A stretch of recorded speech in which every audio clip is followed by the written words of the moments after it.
Hey guys, since Skeleton Crew is a thing and it's out there, and I'm not sure if it's the next best thing Star Wars ever done or if it really deserves to fade into obscurity, I'm bringing in an expert witness, somebody I've done the travels with in a galaxy far, far away once or twice before. We're going to bring Kingsley in and talk about Skeleton Crew Episode 3 because nicely done. Either that or you just snap the other half of the galaxy out of existence.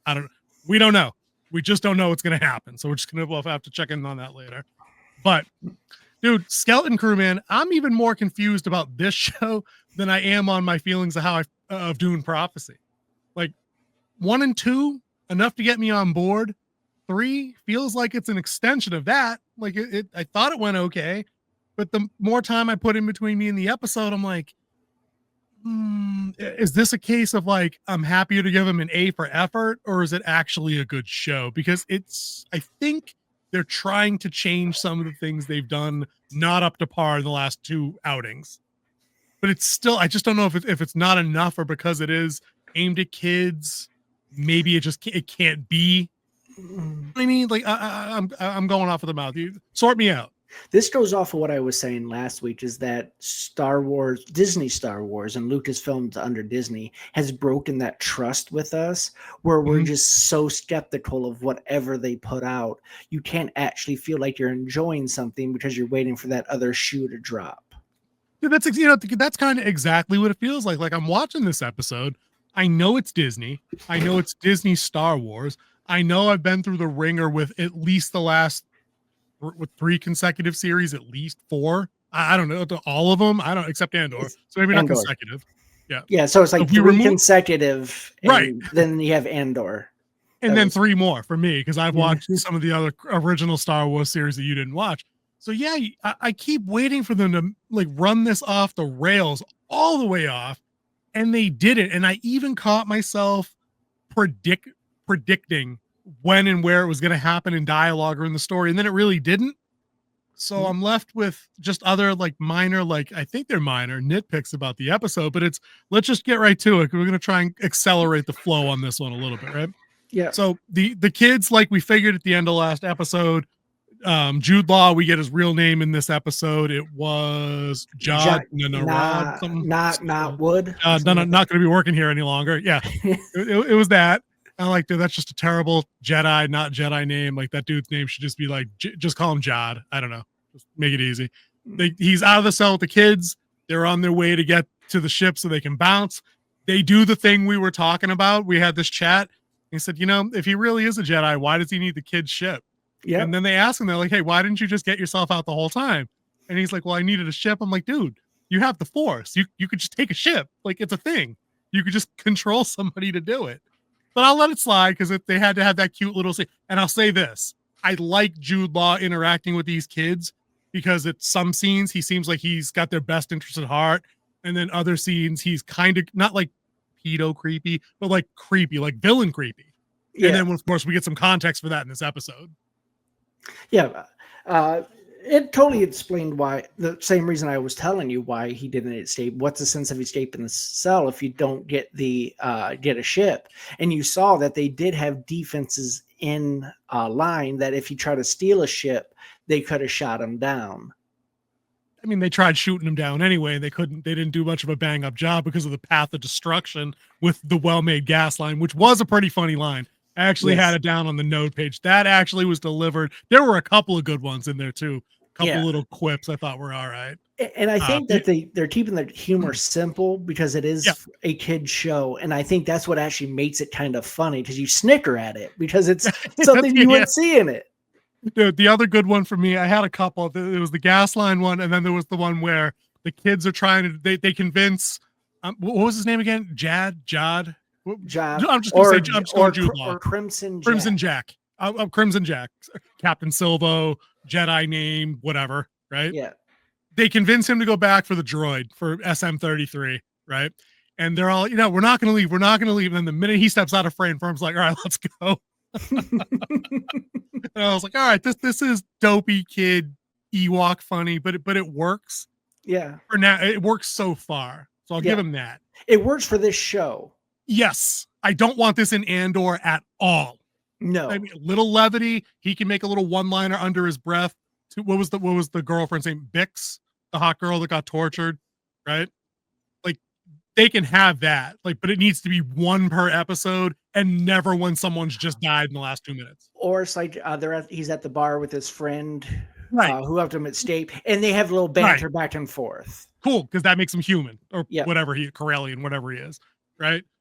Cool, I'm with that. This show, they can support a little bit more of that lighthearted stuff. It works. The kids get their escape on. We get a lot of stuff revealed here. We know for a fact Jude Law is Silvo because we hear the alarm on the PA system being like, Silvo's out of the cell. So like that mystery is put, not that it was really a banger of a mystery, but they lined it up. Yeah. We know that at Atten is a place everybody's heard of. Nobody's been. It's off the records. We have a nifty little scene we'll talk about for sure with Kim. I'm just calling her Kim. Yeah, it was Kim. How we said it. It was just spelled different, but it is Kim. Okay. So the kids are this of course is the MacGuffin search. They have to go get the MacGuffin at the friend. They have to visit the NPC who's an expert in stellar cartography to be able to get back. And of course, there's a little bit of backstory between her and Jack, which I thought was pretty decent. And then there's a screw job, which my gripe on the episode was, I'll say this. I said this, you didn't see Alien Romulus, but we did with the Armorous. I don't like repurposing dialogue all the time. It's not a callback. It's not cool.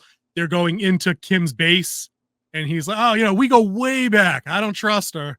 I'm like, dude, no, you're not Han. You can't talk about Kim like she's Lando. Like, stop. That's some Empire stuff. You didn't earn that. I don't like that. I could have done without that part. And I think I'll die on that hill. I think other people be like, he said the thing. I'm like, write your own thing, bro. Come on, man. Write your own thing. And then, one thing leads to another. The screw job happens, and they're off on the ship with a map that they stole from her. Or she ran some coordinates or something, and they grabbed it at the last second, and then they got the F out of Dodge. Okay, that's the episode. Thanks, everybody, for coming to Winter Wolf's Den. We had a blast. We're out. What did you think of the whole thing, man? You must have had fun. I had fun. It was all right. I'll never watch it again. It stayed up with the humor and the pacing and what the first 2 episodes try to set up what this series is going to be. I like that. Like, they didn't have a dramatic left turn or right turn into something different. It stuck with what it is, and I did enjoy that. I did like the explanation of why Atten is, like, everyone thinks that it's a myth. Because planet, the old Republic kind of was it? They had like 6 planets they hid, and all of them have been destroyed. She had a map of 7 or something, and then all 6 were destroyed long ago. And they were like that's what you said, the old Republic. Yeah, not like 30 years ago Republic, the old one. And they were saying that we read about Alderaan and Coruscant, and it's like Alderaan that was lost in the war, and they're like, what war? Right. Like, so, to their credit, they did kind of inkling out that these kids really are out there on an island where they live. And actually, the worst scene in the episode, in my opinion, that first scene with the parents, I could have cut that whole thing off. I didn't need that. I didn't think there were any good performances in that, especially BK's 2 moms, if they're 2 moms. I thought that the one Asian actress went way over the top with the conniption fit. I didn't like that scene at all. Didn't need it. You have to think that these people are sheltered and they're used to their security droids keeping everything in order. I get it. But I do believe there's a setup in there. I did see a setup in there. And I think you're right. It's one of the things that you really liked. I think it's the dad is coming to save the day. He's going to find a way to get into space and get them home. I think, and if he doesn't do that, he'll be the one that exerts some kind of pressure to make the administration make this happen. Because I thought the only purpose that scene really served, I thought, is that, the security droid comes in. They're like, what are we going to do? And the droid's like, well, we're not going to do anything because they left illegally and we can't risk the barrier's exposure to being seen. So basically you're effed. Your kids are just out there and they would jump to light speed. Good job. We're done here. And I'm like, okay, so now we know for sure, right, that this is a cutoff from the world thing, like almost like the Village, like you were saying, that maybe this isn't a new Republic colony. These are just maybe people that bailed. They're like, hey, screw the Republic and their war with the Trade Federation. Maybe it goes that far back. We don't know. That could be why they have gold credits. Who knows? But they pieced out and they're doing their own thing. And I think this is a planet that was established during the old Republic. And then it was hidden when the Trade Federation started their separatist movement. They secured some of their primary planets that had something to do with how the Old Republic ran. Like this one, I believe, because they're referring to it as a treasure planet, and they have gold credits. Maybe this is where they made the credits. Like this was the mint. Oh, that's an interesting. That's a great literal take on it. That could be. And then when he finally gets back, and obviously people are going to pursue them back, I think that'll be the big crisis point for the end, and that will be the big reveal whether or not he is a Jedi or he's a fraud. Maybe he'll do some Kanan Jarrus, stop all the ships in the air and crash them or something. Something cool. Like one big Jedi effect would be kind of dope. I don't need him to pull out the saber, or maybe he could pretend he has one, like he's on the sly, like stay away from the kids, or or else. And then maybe he does pull one out, but why would he have one? I don't think he has a saber. I think he has a blaster. You saw him using a blaster. He was quick on that. He was quick on that pistol. and they hinted at that at the end. He's like, "You're a Jedi." He's like, "I never said that." I never said that. And again, Jude Law on point. Law on point. And hopefully for me, him going forward is a big focal point now that they have him. Because like I'll say again about this show that I said about Dune last night. Without Jude Law here, and like how we got Mother Valia on that version last night, without Jude Law, this show is a little flat. The kids, I don't know which of them, if he wasn't on the show, whose show is it for them? It's not Wim. He's just there. Like he really is just along for the ride. And I thought he was supposed to be like the focal kid. It's not Fern. They played BK. Is it KB or BK? The girl with the visor. Yeah, they played KB up a little bit more. Oh, dude, a lot more. And I get why. Wim's down. Neil's with Wim no matter what, and Fern's already suspicious of the guy. So she's the one that's on the fence. And she's the intellect too. She's the one who figures things out. She's the one who's observant. So it would naturally be her, because you have Wim who's hero worshiping. Yeah, exactly. Right. And then you have Neil who just wants to get home, or AKA Chunk. The truffle shuffle. Imagine this kid doing the truffle shuffle with like the big blue ears and shit. That'd be funny. I could see that.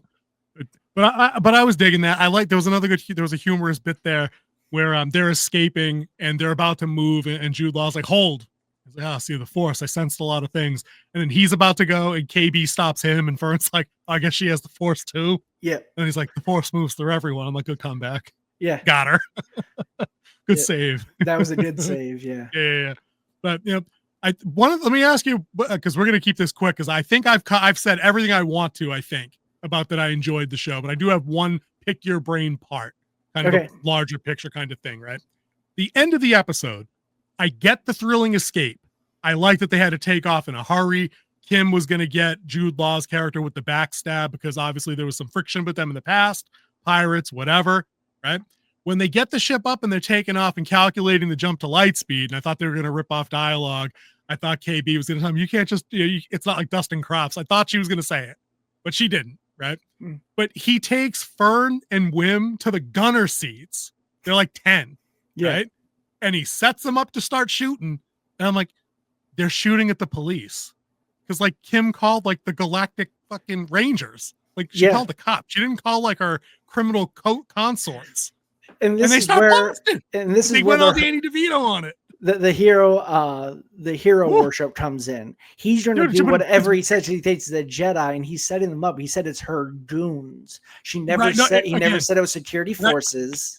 Credit to that, because that was a bit of smart writing that he's kind of manipulating. He set them up on the way in. Oh, she's going to try and stab us in the back. And then she's like, oh wait, let me guess. He told you to trust your gut. And like, that's not bad. I did like that. But I just thought it was weird that like we're having kids shoot at the cops, not like Imperial TIE fighters. Like these are like Rangers and X-Wings. Like, but again, like the kids don't know. They don't know what an X-Wing. Well, I mean, he probably knows what an X-Wing is. He knows. No, Wim doesn't. Why is he shooting an X-Wing? There was no Jedi. There were Jedi in the Old Republic. There were no X-Wings in the Old Republic. That's true. The closest thing they had was an A-wing, and that was what Kenobi was flying around in. But that was an experimental ship when he took off. And that was the Jedi Starfighter, right? Yeah, you're right. Maybe Wim's knowledge is only old Jedi Sith legends on holocrons, and not. Oh, look, they had B-wings and A-wings and Y-wings and X-wings. Maybe he doesn't know that. Yeah, I still thought it was nifty. That was the rebellion ships, that they started using. Yep, they pulled them out right around Rogue One. True. Yeah, dude, I'm down again for more of this next week. It's short, it's sweet. This episode ran just over a half hour, so I crushed it on lunch and then reviewed a couple of other little parts because I wanted to make sure I didn't miss anything in the muck. There's a little bit more that we could have talked about with Crimson Jack and Kim. It's an owl like half prosthetic, half CG, half puppet. Like there was a lot I thought of different work that went into that character in different times. I made the joke that she might have been related to Rocket. Dude, she could have. She was brainy, but also criminal sister, maybe. But I thought I like the creature effect. It reminded. We were just talking about Jim Henson the other day with the Muppet Christmas Carol, right? And I'm like, okay, this looks kind of puppety. I'm down for that. But there's always something with the eyes in puppets. It's always just weird to me. Original Yoda didn't hit me with that because he had the very realistic looking pupiled eyes. This was a little different, but it still worked. I thought it was cute for kids. They could probably sell her on a lunchbox. I don't know, but I think I'm good on Skeleton Crew. We'll be back next week to do more of the crew because we are kind of enjoying it and we'd like to enjoy more things. So I think that'll do it for us. Yes, I think this is a good version of Disney Star Wars so far. They're building expectations a little by little, and it makes me want to watch it. But that ain't all we're doing. As we mentioned, we're doing Doom Prophecy. That comes out on Tuesday nights, and of course, always catch our Frostcast. That's Wednesday nights, 9 to 10. Coming soon. Yes. Let's get out of here, dude. Let's get ready for the show. All right. See ya.